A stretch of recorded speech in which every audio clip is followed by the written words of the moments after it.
بچے والدین کی کل کائنات ہوتے ہیں، مگر حالیہ کچھ عرصے میں والدین کے ہاتھوں بچوں کے قتل کے واقعات میں خطرناک حد تک اضافہ دیکھنے میں آ رہا ہے۔ مالی مشکلات، نفسیاتی مسائل یا پھر پاگل پن، اسے آپ جو بھی نام دیں، لیکن یہ عمل ناقابل قبول ہے۔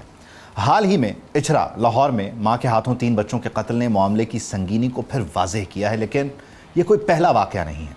پورے پاکستان میں ہر شہر، ہر جگہ ایسے واقعات رپورٹ ہوتے رہے ہیں۔ 13 جولائی 2025 کو ساہیوال میں ماں 2 بچوں سمیت ٹرین کے سامنے کود گئی۔ پھر 21 اکتوبر 2025 کو نارتھ ناظم آباد کراچی میں مالی مسائل میں گھرے باپ نے 2 کمسن بیٹیاں ذبح کر دیں۔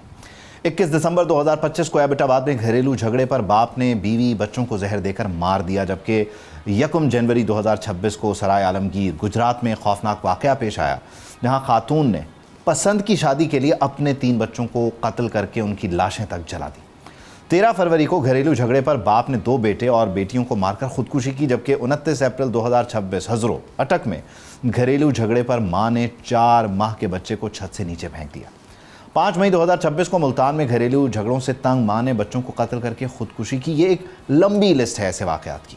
عالمی ادارے صحت کی رپورٹس کے مطابق پاکستان میں 53 لوگ روزانہ اور ہر گھنٹے 2 افراد خودکشی کرتے ہیں، جبکہ ذہنی صحت کے انڈیکس MHQ 2025 کی درجہ بندی میں پاکستان 60 اسکور کے ساتھ دنیا کے 71 ممالک میں 56ویں نمبر پر ہے۔ رپورٹ کے مطابق پاکستان سمیت دنیا بھر میں 18 سے 34 سال کے نوجوانوں کی ذہنی صحت بزرگوں کے مقابلے میں کمزور دیکھی گئی ہے۔ ایسے میں سوال یہ ہے کہ جب گھر ہی بچوں کے لیے قتل گاہ بن جائے تو پھر بچے کہاں محفوظ ہوں۔